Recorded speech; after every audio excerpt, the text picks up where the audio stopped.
Roald Amundsen was one of the greatest polar explorers in history. In 1911, he won the race to the South Pole, famously beating a much larger expedition led by Britain's Robert Scott. Amundsen succeeded thanks to vital lessons he'd learned 8 years earlier during his first great adventure, a voyage through the Northwest Passage. This ice-choked waterway across the Canadian Arctic had defeated every previous attempt to sail through it, killing many brave explorers over the centuries. Then in 1903, Amundsen devised a novel approach and set out to beat the passage once and for all. He led his men into uncharted waters, braved the cruel Arctic winter, and forged a powerful bond with the native Inuit, who helped him become a master of ice and snow. Starboard! How was this maverick explorer, with only a handful of companions and a modest fishing boat, able to achieve what so many others had failed to do for 400 years? What was the secret behind the record-breaking journey that started it all? Arctic Passage, Ice Survivor, right now on Nova.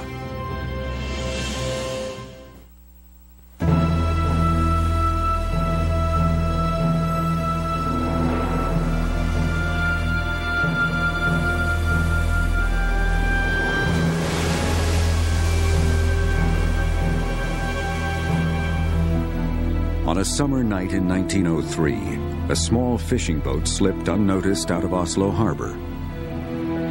The man at the helm, a 30-year-old Norwegian named Roald Amundsen.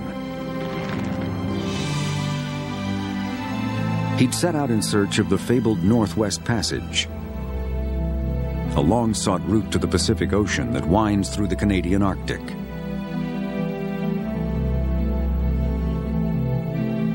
The passage was infamous as one of the most perilous waterways in the world. No ship had ever made it all the way through its frozen maze of ice, and many had lost their lives trying.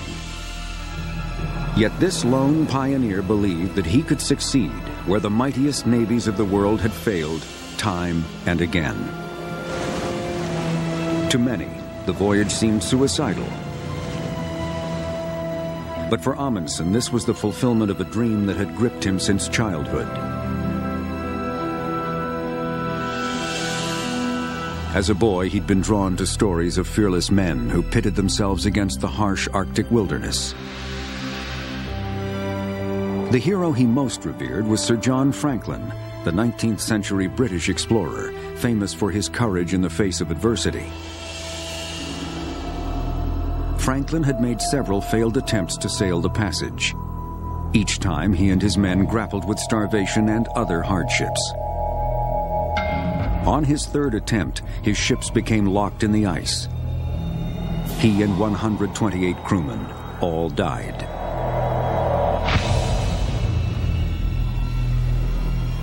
Franklin's harrowing experiences didn't dissuade Amundsen. Rather, they inspired in him a desire to test himself in the harsh Arctic.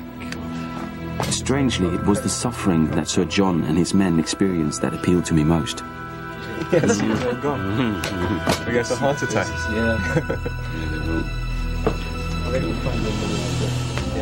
In his day, the Northwest Passage was the great unknown, with its ever-shifting ice pack. Today, it remains treacherous and is kept under constant surveillance, tracked by satellite and by reconnaissance aircraft.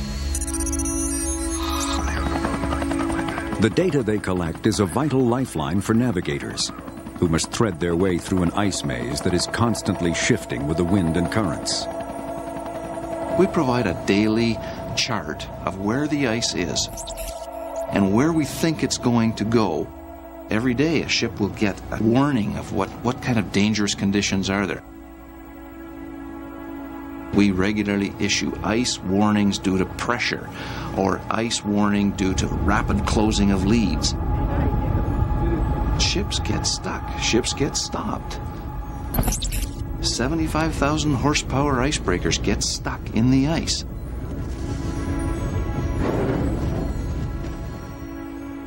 That's the difficulty of Arctic navigation. It's knowing where the ice, this shifting maze, matrix of ice, is going to be at the time when I want to get my ship through. The ice had defeated every previous expedition, but in his tiny ship, Amundsen was determined to conquer it. He wanted to be a hero who sacrificed something to explore these extremely difficult parts of the world. The youngest of 4 boys, Amundsen was born in Oslo in 1872. When he was only 14, his father, a shipowner, died suddenly. As a consequence, Roald became the focus of his mother's ambitions. She decided he would stay out of the family maritime business and become a doctor instead.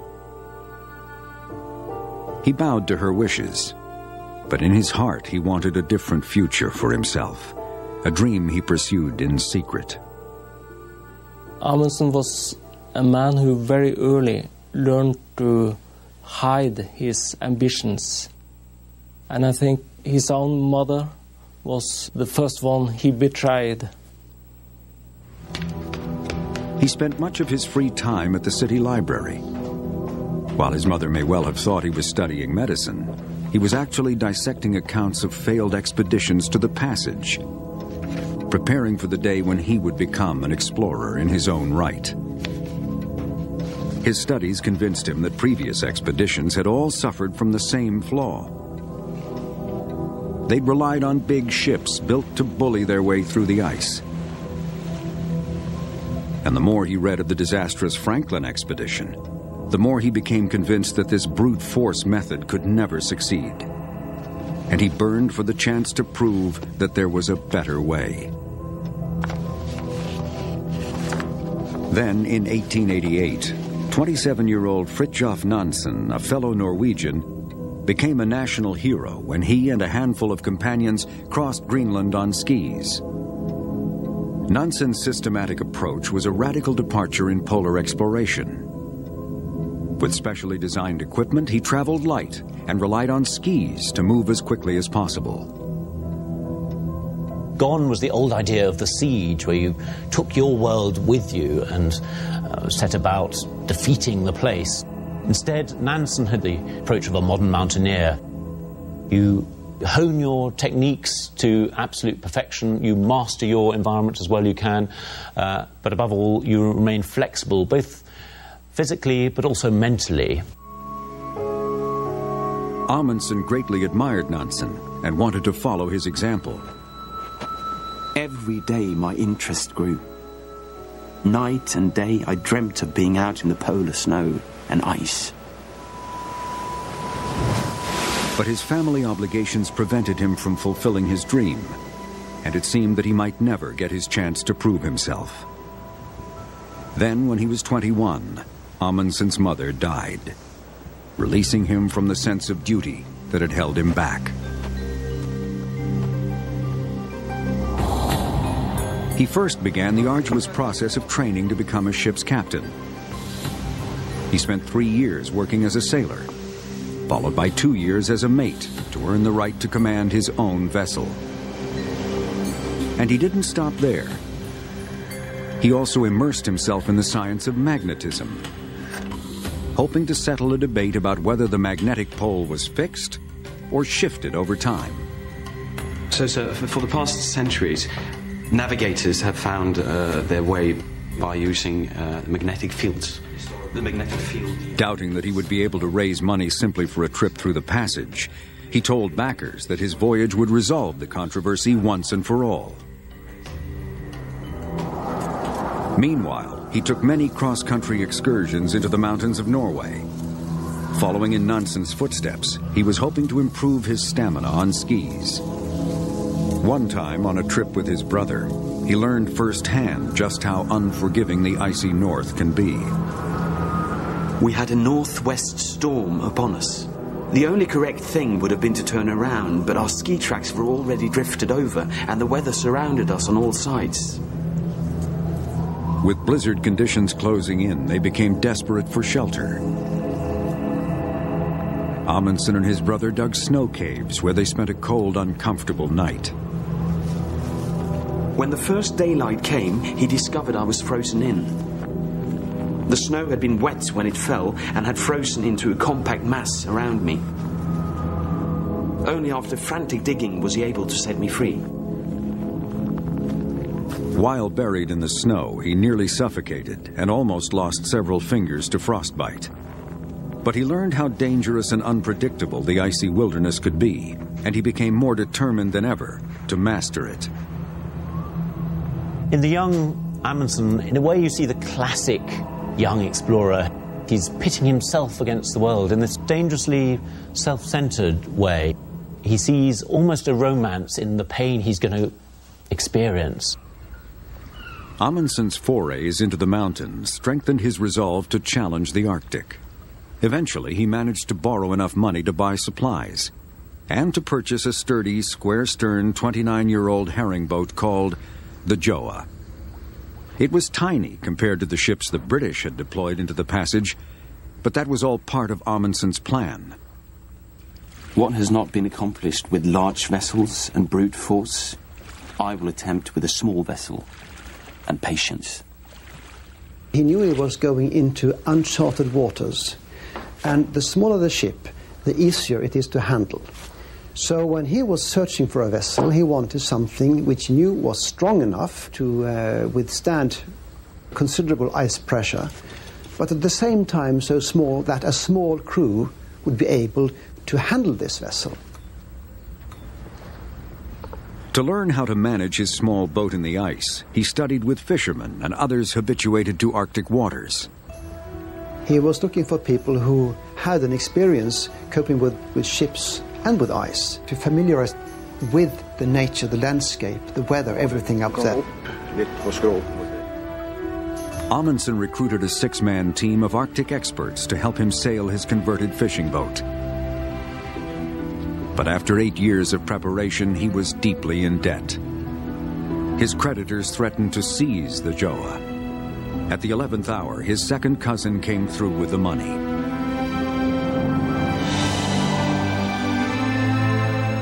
And on June 16, 1903, Amundsen and his men quietly sailed out of Oslo harbor under the light of the midnight sun. The smallest and most daring assault on the Northwest Passage was on its way. That morning in his cabin, he wrote, "It was glorious. No anxiety, no troublesome creditors, no tedious people with foolish prophecies or sneers. The world seemed again to be full of spirit and delight."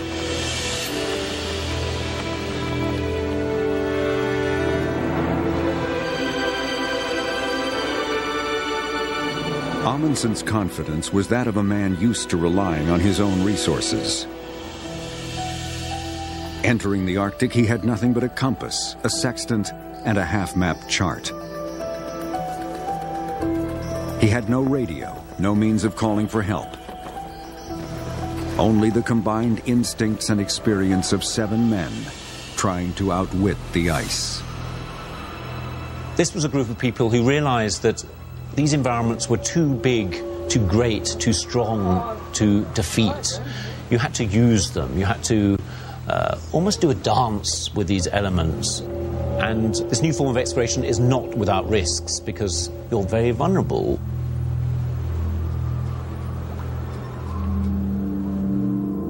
The Joa's journey into the ice maze brought them first to Beechey Island. This was the site where Amundsen's boyhood hero, Sir John Franklin, and his men spent their first winter, back in 1845. For Amundsen, being there was an extraordinary experience, a chance to tread in the footsteps of the most famous and catastrophic polar expedition in history. He always paid his historic debts. When he came to Beechey Island, he says that he sat out meditating about these people who had paid with their lives. And that's why he always used to say he was not going to accomplish the Northwest Passage. He was going to complete the Northwest Passage, which had been pioneered by other people before him. I had the feeling I was on holy ground. I pictured the expedition in all its splendour. The English colours flying, the officers in dazzling uniforms, Sir John's clever face full of character and gentleness. 1890. He had a word for everyone and was loved by his men.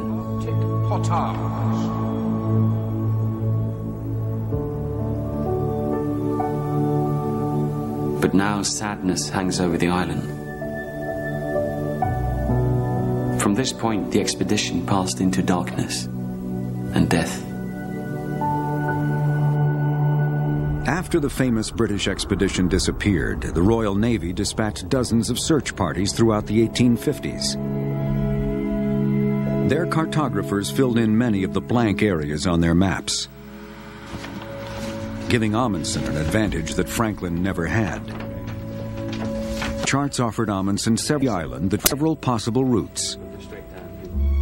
But his own research had convinced him that the key to the passage lay to the south through a notoriously icy channel called Peel Sound. Amundsen knew that Franklin had become locked in the ice at the end of Peel Sound, on the coast of King William Island. But the Norwegian believed that he could avoid that fate. He was betting that his fishing boat, so much smaller and lighter than Franklin's massive ships, would allow him to slip through the ice without getting stuck. A small ship can not only squeeze between narrower leads between ice floes, but can also go in shallower areas, often where the ice recedes away from the coastline because of the heat generated by the shore. There'll be a narrow lead of open water, very shallow, very treacherous, but a shallow draft ship like Amundsen had is much more likely to get through that kind of an environment than the big ships of Franklin's era. And another reason to turn into Peel Sound? His instruments told him the magnetic North Pole lay in that direction. So he steered his ship south into waters where some of the worst pack ice in the passage was known to collect. For the first 350 miles, the journey passed uneventfully. But then Amundsen faced a difficult choice. At the northern tip of King William Island, two routes lay before him. When Franklin reached this point, he had veered to the west, blundering right into the path of pack ice flowing down from the north. Ice that trapped his ships. But Amundsen knew something that Franklin didn't. There was another way around the island, a narrow channel to the east, discovered in the 1850s during the search for Franklin. Amundsen didn't know if this route was open. The men who had found it had passed on a warning.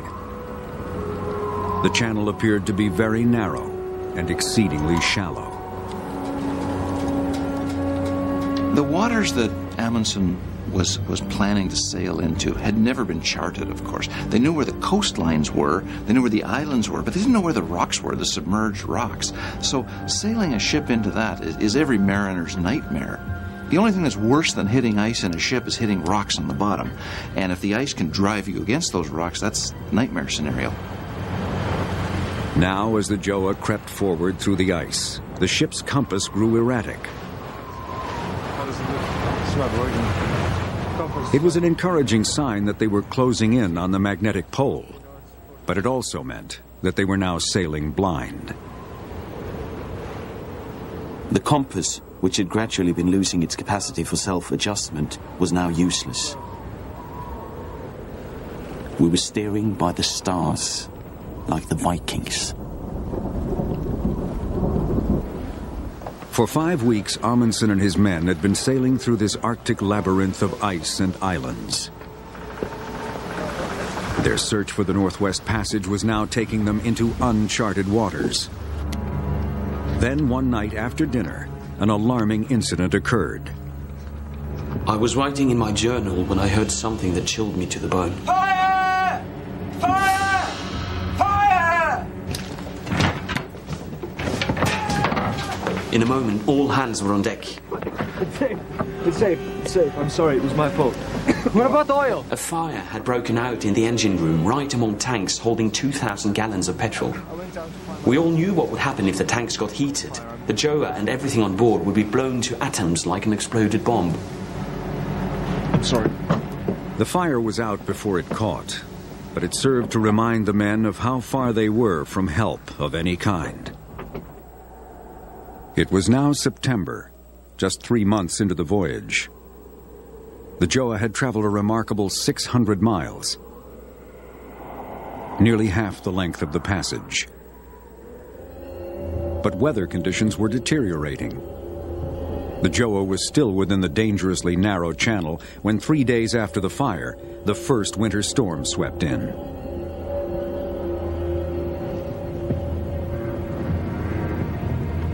Then Amundsen heard the sound he feared most.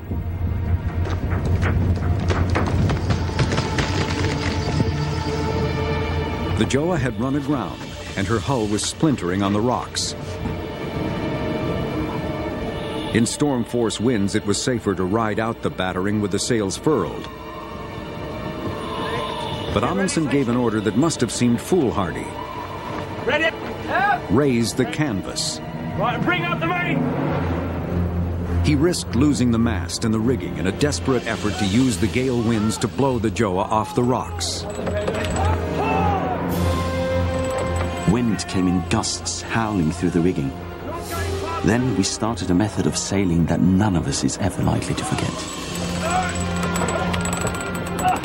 The sleet and spray washed over the vessel. The mast trembled, yet one thump, worse than ever, and we slid off. It's working! He had taken an almost suicidal risk with his ship, but he never doubted that it was the only way to save her. His decisiveness reinforced his authority as the unchallenged captain of the expedition. He is as stubborn and fanatical as any of his rivals. You have to be his kind of polar explorer, because he wants to do, in cold sober fact, what other people are quite content to dream about. They survived with the Joa intact, but time was running out. There were signs that within weeks the water would be frozen solid. It was time to find a winter harbor. On the south end of King William Island, they found a sheltered bay where the Joa could be safely frozen in. They christened their new home Joahaven. Today there is a small settlement here, home to more than 1,000 Inuit.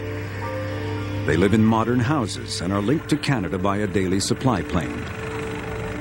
But in some ways, these people continue to live life according to ancient traditions.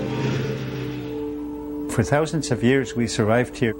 We are the igloo society people. You have to be able to know how to hunt and survive from the animals that you hunt here. You have to know the animal movement, the migration route of the caribou. You have to live with the seasons to know the dangers of the land as an Inuit. Amundsen made camp with the idea that he would try to learn to live off the land like the locals do. He had read accounts from Inuit who had tried in vain to help some of Franklin's stranded men some 50 years before. The Inuit reported that the British sailors lacked basic survival skills. But even if they had been able to fend for themselves, with 129 men, there were simply too many mouths to feed. The Inuit rarely traveled in groups of more than 20, because that was all this landscape could support. 3 days after his arrival, Amundsen encountered Inuit hunters for the first time. They were members of the Netsilik, a people with very little history of contact with European travelers. Armed with a gun and 2 words of greeting, he approached. When they were 200 yards away, they halted. Then there flashed through my mind, heated with excitement of warfare, the word Tamar. and I shouted it at the top of my voice. Tema! Tema! Tema!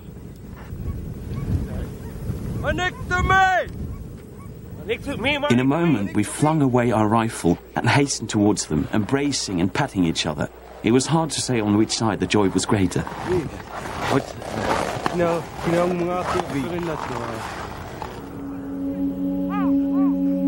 Eventually, Amundsen returned with the Inuit to their camp. When we came within sight of the village, the Eskimos began to shout. I could catch only one word. Kabluna. White man.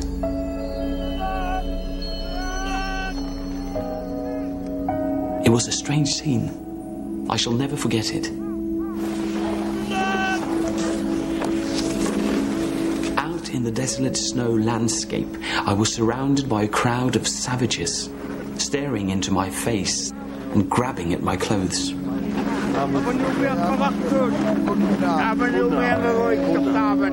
I was suddenly brought face to face with a people from the Stone Age, who as yet knew no other method of making fire than rubbing two pieces of wood together.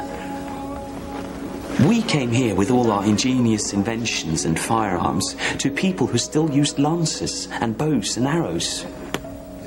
But their tools, apparently so primitive, were as well adapted to their conditions as experience and the test of many centuries could have made them. In the Victorian age, there was no use talking to the Eskimo. That didn't make you a great explorer. The Victorians wanted to prove that they were better than everyone else, that they had values to export. Perhaps it was a little bit ignoble to learn from people who ate their meat raw. In Amundsen, there was a totally different mentality. He saw the local people as people who offered the solution to that world. They belong to that landscape. There's no point in fighting it. It provides them with their food, their shelter, their medicine. It's all about seeing the place simply as a home, simply as a place that offers you everything. That night, Amundsen slept inside an igloo. The Inuit beside him were naked, covered only by animal skins. Outside it was -10, but inside they were comfortable. It was his first lesson in the Inuit art of survival, but not his last. After that experience, he threw himself wholeheartedly into the Inuit lifestyle. Amundsen began to dress in furs as his hosts did, and he encouraged his men to do so as well. And in doing so, he learned something vitally important. When he sweated in his old woolen clothes, they'd freeze as hard as board. Warm. But in loose, light skins with fur, he found he was warm and hardly sweated at all. Thank you. Thank you. On one of the coldest places on Earth, he remained warm and dry, wearing only animal skins and fur undergarments. It's a feat that no man-made fabric can quite match. Even today, we still don't have the technology to simulate the same insulation with the same weight. This is nature that we are not able to surpass. Scientists working for the Canadian military wanted to understand the thermal properties of animal skins. Experimenting in a climate chamber, they hoped to understand how the Inuit are able to protect themselves so effectively against extreme cold. Researchers discovered that the Inuits' preferred material, caribou fur, is anything but an accidental choice. The secret of the caribou skin or any skin clothing is trapping air in an effective manner. Air is nature's best insulator. The loose fit of animal skins traps air very effectively. But further examination reveals just why the fur is so effective. Each strand of hair is hollow, filled with air, yet remains super resilient because of its tough, honeycomb-like structure. The density of the fur is such that it traps air very effectively. Even if you apply some pressure to it, it will retain its characteristic and its insulation. The Inuit prefer caribou fur over seal or bear because it is lightweight and has excellent thermal properties. The genius part of it is they were able to find the animal with the best fur characteristics. In his quest to adopt the Inuit lifestyle, Amundsen didn't limit himself to wearing furs. He yearned to unlock all the Inuit survival secrets. We set about learning the art of snow hut building. Taking hold of a monster knife with both hands, we cut the ice blocks. The snow must not be too brittle, as all the blocks will crumble. The hut is built in a spiral like a beehive, so that one layer rests on the previous one and extends a little further forward. Many a snow block did I get on my head when I tried this work.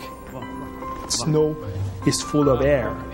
So if you cut blocks of snow and pile them and make a house, it provides the best insulation against the environment.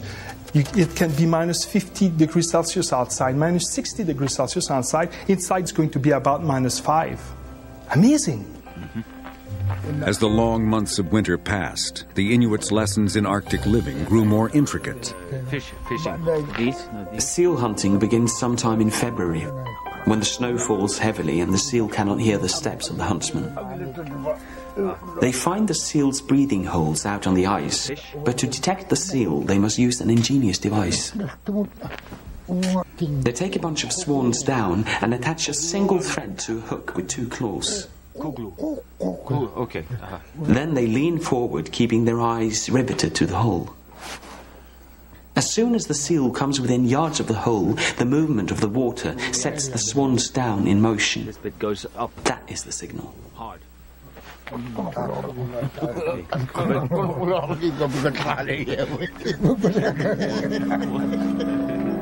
The Inuit were teaching Amundsen to respect the Arctic as they did. Within the frozen landscape that had destroyed the Franklin expedition, Amundsen now saw a hidden world, sometimes teeming with life. In the spring, there are fat salmon and reindeer. In the autumn, unlimited cod. And yet in this Arctic Eden, those brave travellers died of hunger. They must have stopped here and seen for miles before them the snow-covered land and no sign of life. There is not another place in the world so abandoned and bare as this in winter.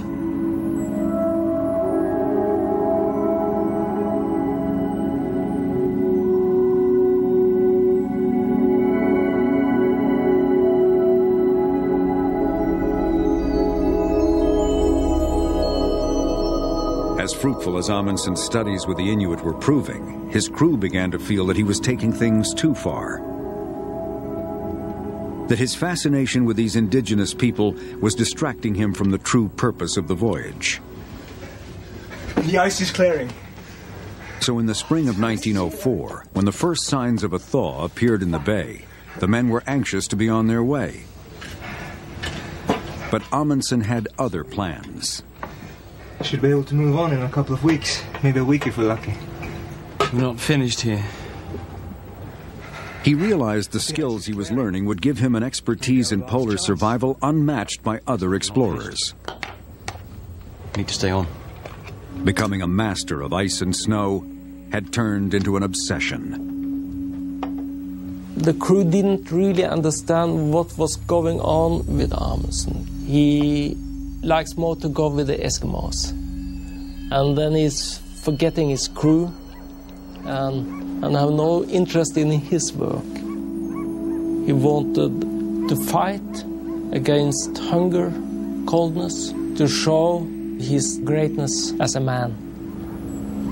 It's a landscape of death, in a way, and he wanted to win over the death. One reason Amundsen wanted to stay for another year among the Inuit was to master a skill that had so far eluded him: how to use Inuit sled dogs. the only efficient way for hunters to cover long distances on the ice. He realizes what the key to exploration for him is going to be, and it's all going to be to do with energy. With these dogs, he could now pass quickly through the landscape. He could get away with so much more. He could choose his time, choose his moment, and pass through the landscape that much more effectively. During the bitterly cold weeks of the previous March, Amundsen had set out on a 90-mile trip to reach the magnetic North Pole. He intended to use sled dogs as his means of transport, but he quickly learned that mastering the dogs and sled was far from easy, especially in temperatures that plunged to -60. The experiment soon came to grief. The first hour when we were all fresh, things went very well. But then the difficulties began. It seems as though we were driving the sledge through the sand of the desert. Every little snowdrift meant we had to stop. The poor dogs suffered greatly. For 3 days, Amundsen pressed on, locked in a battle with the terrain. Only when the dogs could go no further did he finally admit defeat, dumping half his supplies in the snow and turning for home. I now saw there was little to be gained by going on in this way and decided to turn back. The dogs soon saw which way we were going, and we men were all glad we had given up our hopeless task. With the sledge lighter, we did the journey that had taken us 2.5 days in just 4 hours. The Inuit elders, amused at Amundsen's disastrous journey, let him in on the secret of the Inuits' ability to glide over snow in all conditions. Coat the runners of the sled with frozen moss and water. Then, with water warmed in the mouth, apply fine new layers of ice using a bearskin mitt, creating a surface that could run across any snow in the world. As their second winter wore on, it became clear that Amundsen's time in the Arctic was not only changing his life in profound ways, but the lives of the Inuit as well. He learned that some of his men had bartered with the Inuit for their wives. He reacted by banning the relationships. Gustav Wick wrote in his journal, "The boss's mood is as sharp as a razor these days. He walks about sulking like a little child and meddles in things he preferably should stay away from. And from now on we can expect the most peculiar plans and heaven knows what else." Amundsen discovered that there was congenital syphilis amongst some of the Inuit, which showed, of course, that they must have been in contact with Europeans. And there were other tensions. He believed that a polar expedition should be absolutely sexless. The whole concept of women ought to be banished. Amundsen was an increasingly isolated figure. But while he may not have inspired much affection from his men, he had kept them alive and they were succeeding in their quest. In the beginning, he needs people. He needs support. But later on, he's more and more selfish. He don't need them anymore. So he becomes more and more lonely. Amundsen's relationship with the Inuit was also growing more complicated. By now, more than 60 families had joined the camp beside the Gjoa. It was more than the land could support. There were so many mouths to feed that Amundsen feared a raid on the ship's stores if Inuit hunters ever returned empty-handed. There was a great number of them collected about us. We had to teach them to regard us with the greatest respect. I spoke to them about the white man's power, that we could spread destruction around us, and even at a great distance, accomplish the most extraordinary things. It was for them to behave properly and not to expose themselves to our terrible anger. He became a kind of a king in his crew, of course, but also with the Inuits. He made the laws. He could kill a man if necessary. He was a master, the big chief, the king. Amundsen had come in search of the Northwest Passage, but in delaying to learn the secrets of the Inuit, he'd brought his 20th century world to the Arctic and set in motion changes that could never be reversed. They changed him. But in the same way, he understood that he was destroying their life, that he was beginning a process which was going to lead to the destruction of their culture. I believe the Eskimo, who live absolutely isolated from civilization, are the happiest, healthiest, and most honorable. My sincerest wish is that civilization may never reach them. Amundsen had stayed long enough to learn the vital survival skills he'd craved. Now all that remained was to complete the final stretch of the passage. The shoals run across here. How far? 5 miles to the east and the west. As the pack ice began to break up with the spring thaw, Amundsen sent several men overland to scout the route ahead. They reported a dangerous channel of shoals and drifting ice to the south of the island. So you're going through the middle? But they also said that just 90 miles away lay a well-charted waterway that led to the open sea. If this route remained navigable, the passage was as good as won. On August 13, 1905, the men set sail from Joahaven and headed down the strait that at one point narrowed to just 9 miles.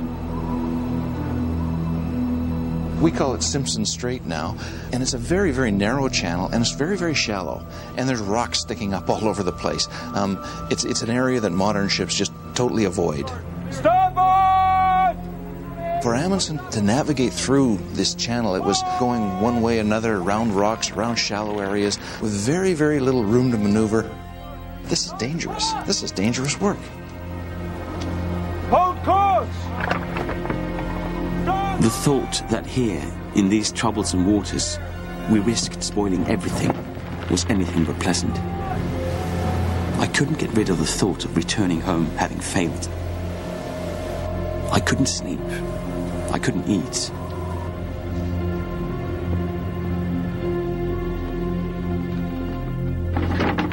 Boss! Boss! Vessel in sight! Vessel in sight!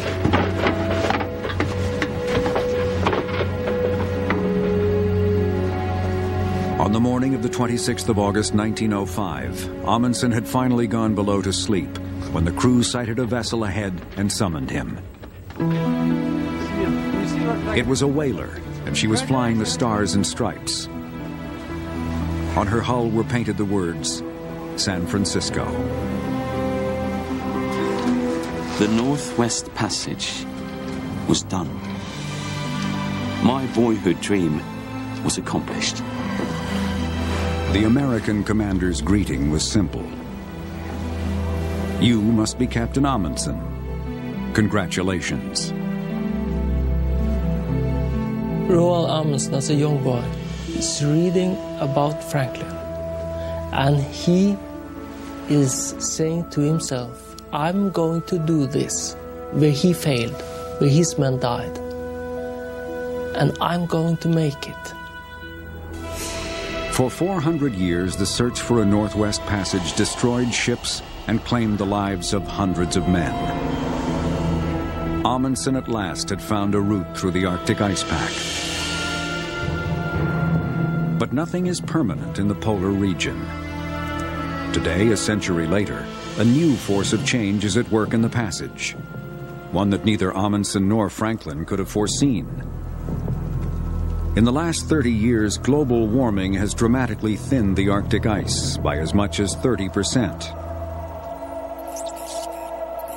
This is what rising temperatures did to one Canadian glacier in less than a decade. Many scientists consider such evidence a stark warning of great changes that will take place globally if temperatures continue to increase.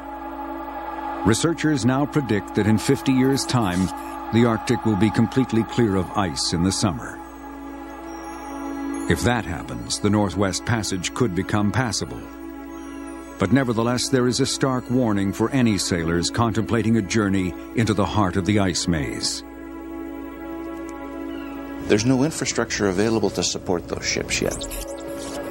No aids to navigation, no search and rescue capability. And the gradually reducing ice that we talk about is not a nice, smooth thing. It's very dynamic, but there's still going to be those difficult ice years, and there's going to be lots of them.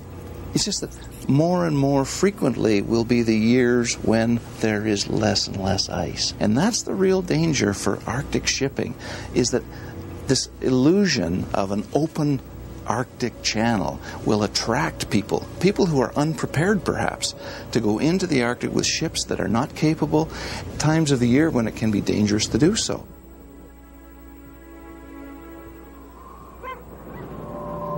For the Inuit, increased shipping through their territory will bring even more change to their culture.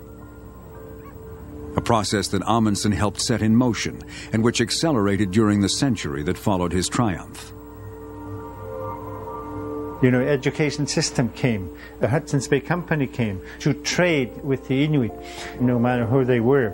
They all changed the Inuit way of life. The Canadian government claimed sovereignty over King William Island and eventually built a settlement for the Inuit at Joahaven, ending thousands of years of a nomadic lifestyle.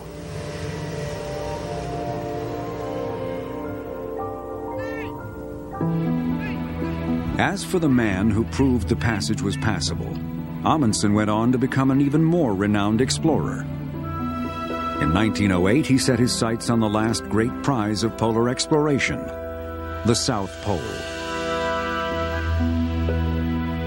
The British had taken the lead in the race to be the first, but once again their approach was flawed. Explorers Robert Scott and Ernest Shackleton had each gotten close, in Shackleton's case to within 100 miles of the goal. But both had been defeated, partly because they'd relied on ill-suited techniques. Above all, hauling sledges laden with thousands of pounds of gear. Amundsen, on the other hand, applied the lessons he'd learned from Nansen and the Inuit.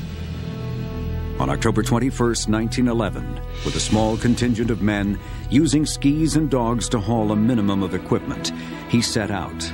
And 55 days later, on the 14th of December, he became the first human being to reach the South Pole. 5 weeks later, Robert Scott matched Amundsen's feat, but he and 4 others died of exhaustion and hunger on the way back.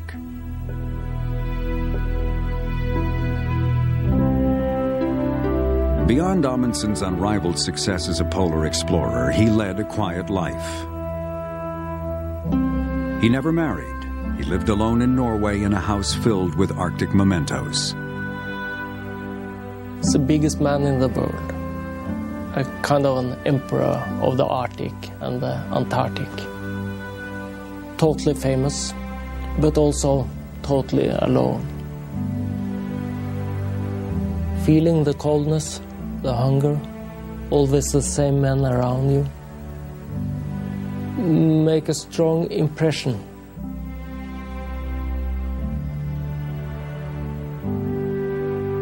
The ice had its price.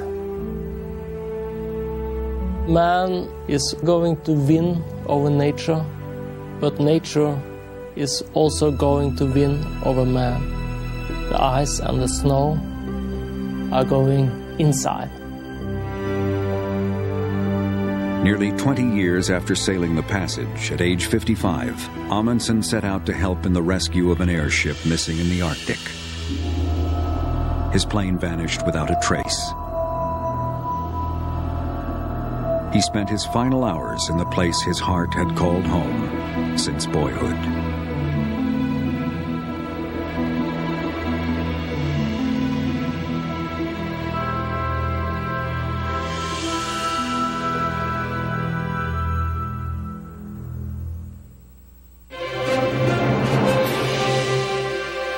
On NOVA's website, retrace the Arctic Passage expeditions on our interactive map.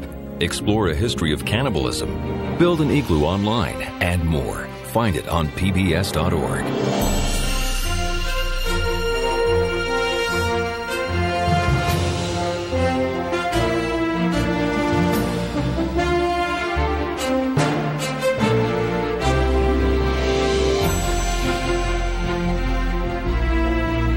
Nova's Arctic Passage is available on videocassette or DVD. To order, call PBS Home Video at 1-800-PLAY-PBS.